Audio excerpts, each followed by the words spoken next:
बिस्मिल्लाहिर्रहमानिर्रहीम। अस्सलाम वालेकुम। मैं हूं अरसलान खटक और आपको वेलकम करता हूं पीके टेस्ट ग्लोब यूट्यूब चैनल पर। दोस्तों, इस्लामाबाद पुलिस में 2022 में कांस्टेबल का जो पेपर हुआ था उसमें तकरीबन 100 मार्क्स थे और जो क्वेश्चन पेपर आपको दिया गया था उस कुछ इस तरीके से था। सबसे पहले टॉप पर आपको CNSE की जगह मिली थी जहां पर आपने CNSE लिखनी थी और उसके नीचे आपके पास नेम का ऑप्शन था, फिर आपने अपना रोल नंबर लिखना होता था और यहाँ पर भी आपके पास कोड होता था। ठीक है, ये आंसर शीट का एक कोड होता है, यहाँ पर आपने वो लिखना होता था और फिर नीचे आपको पेपर दिया होता था। आज इस वीडियो में मैंने एक मॉडल पेपर तैयार किया है, मुकम्मल पेपर है। इसमें उर्दू, इंग्लिश, जनरल साइंस, आलमी मालूमात और इस्लामियात के करंट अफेयर की भी इसमें MCQs शामिल हैं। तो अगर आप इस वीडियो को एंड तक देख लेते हैं तो आपको अंदाज़ा हो जाएगा कि मेरा पेपर यानी कांस्टेबल का पेपर किस तरीके से आता है, सवालात किस तरीके से पूछे जाते हैं और आपने तैयारी किस तरीके से करनी है। तो वीडियो को एंड तक देखें, आपको बहुत ज़्यादा फ़ायदा होगा। सबसे पहला क्वेश्चन है हमारे पास, औरतों में सबसे पहले इस्लाम कबूल किया, यानी इस्लाम सबसे पहले औरतों में किसने कबूल किया। आपके पास 4 ऑप्शन है, हज़रत खदीजा रज़ियल्लाहु तआला अन्हा, हज़रत आयशा, हज़रत हफ्सा, हज़रत उम्मे हानी रज़ियल्लाहु ताला अन्हा। तो इसका दुरुस्त जवाब है अलीफ, हज़रत खदीजा रज़ियल्लाहु ताला अन्हा। दूसरा सवाल है, क़यामत के रोज़ सबसे पहला सवाल किस चीज़ के बारे में पूछा जाएगा। हज के मुतलिक, ज़कात के मुतलिक, नमाज के मुतलिक, रोज़े के मुतलिक। इसका दुरुस्त जवाब है ऑप्शन जीम, नमाज के मुतलिक पूछा जाएगा।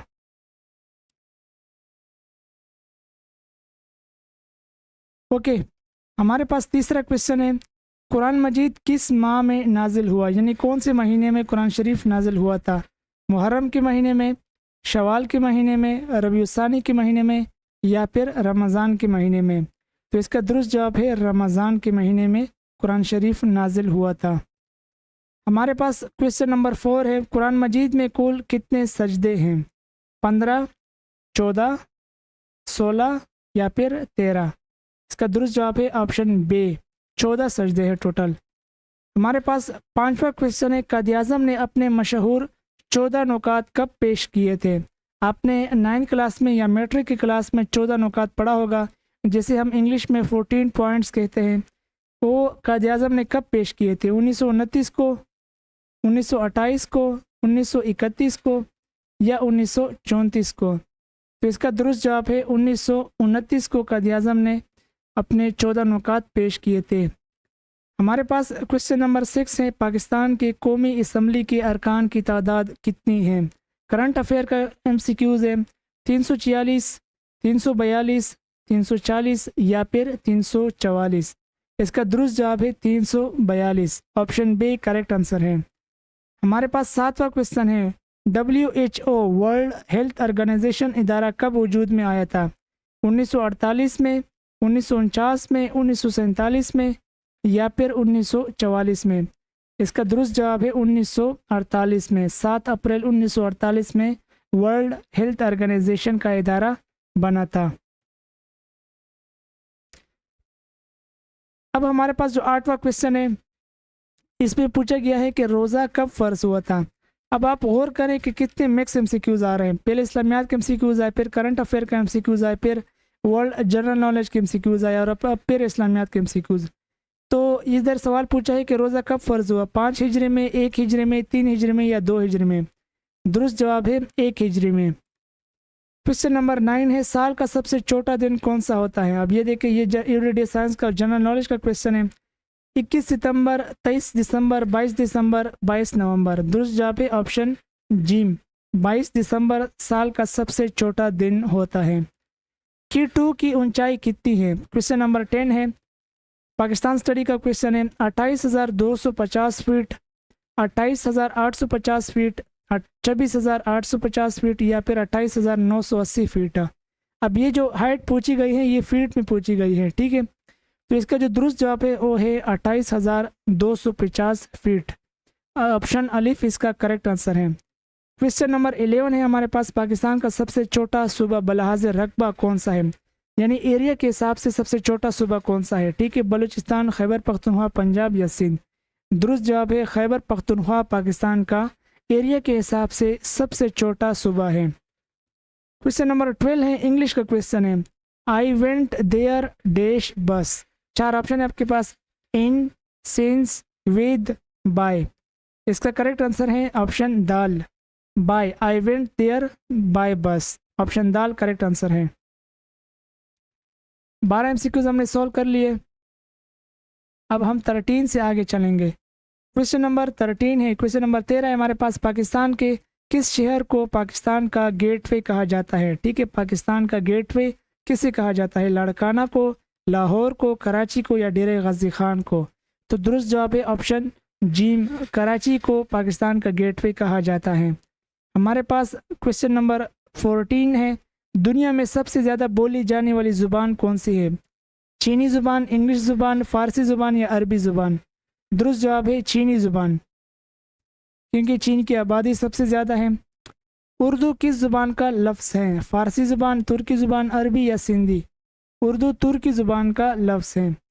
क्वेश्चन नंबर 16 है, 16 नंबर का क्वेश्चन है, अल्लामा इकबाल ने उर्दू के अलावा किस ज़ुबान में शायरी की है? अल्लामा इकबाल के बारे में पूछा गया है कि उर्दू में तो शायरी की है, उसके अलावा भी किसी एक ज़ुबान में शायरी की है, और वो है ऑप्शन जीम, फ़ारसी ज़ुबान में। क्वेश्चन नंबर 17 है, इंग्लिश का क्वेश्चन है, the dog is faithful dash his master. ठीक है, अब यहाँ पर फिर प्रीपोजिशन पूछा है, टू, फॉर, एट, बाय।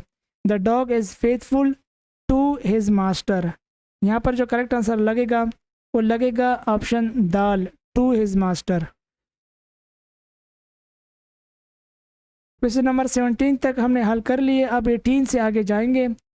तो क्वेश्चन नंबर 18 है हमारे पास, कुरान मजीद में किस सहाबी का जिक्र मौजूद है? हज़रत तलहा, हज़रत अब्दुर्रहमान बिन औफ, हज़रत ज़ैद बिन हारिस, हज़रत सलमान फ़ारसी रज़ियल्लाहु ताला अन्हुम?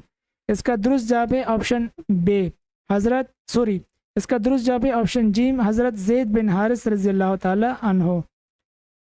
हमारे पास 19 नंबर का क्वेश्चन है, उसमें पूछा है कि इस्लाम में सबसे पहला हज कब हुआ था? इसका दुरुस्त जवाब है ऑप्शन अलीफ, 9 हिजरी में। ठीक है, अब मैंने कल ये एमसीक्यूज़ किसी वीडियो में शेयर किया था, तो नीचे बहुत सारे लोगों ने कमेंट किया था कि भाई इस्लाम का सबसे पहला हज 10 हिजरी को हुआ था। तो ये बात आपको वाज़ेह कर दूं कि 9 हिजरी में हज फ़र्ज़ हुआ था, और 9 हिजरी को ही हज़रत अबू बकर रज़ियल्लाहु ताला अन्हु की सरबराही में 300 लोगों ने हज किया था। ठीक है, लेकिन उस हज में आप सल्लल्लाहु अलैहि वसल्लम ने हज नहीं किया था, ये बात आप याद रखें। आप सल्लल्लाहु अलैहि वसल्लम ने 10 हिजरी में हज किया था, आप सल्लल्लाहु अलैहि वसल्लम से 1 साल पहले 300 लोगों ने हज किया था। ठीक है, और उनका जो अमीर था वो हज़रत अबू बकर रज़ियल्लाहु ताला अन्हु थे। क्वेश्चन नंबर 20 है, बांग्लादेश के दारुल हुकूमत का क्या नाम है?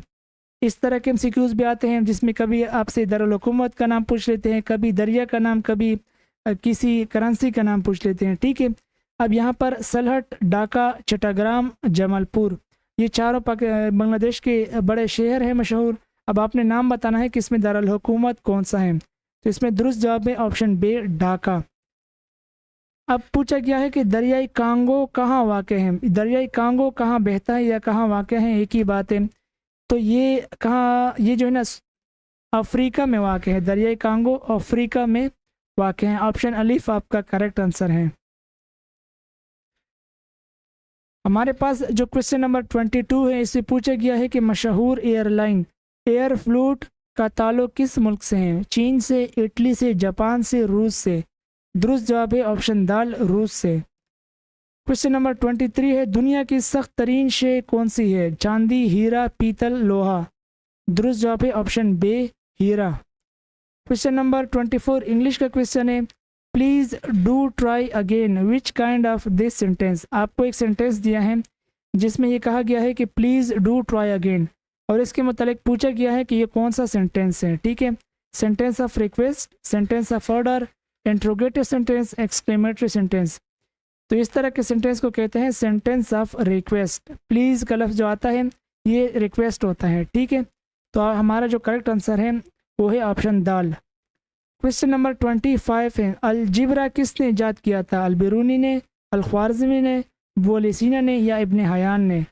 दुरुस्त जवाब है अल-ख्वारिज़मी ने। ठीक है, मुस्लिम साइंटिस्ट था। क्वेश्चन नंबर 26 है, जानवरों के मुतालिक इल्म को क्या कहा जाता है? इल्म इमरानियात, हयातियात, नबातात या फिर हैवानात?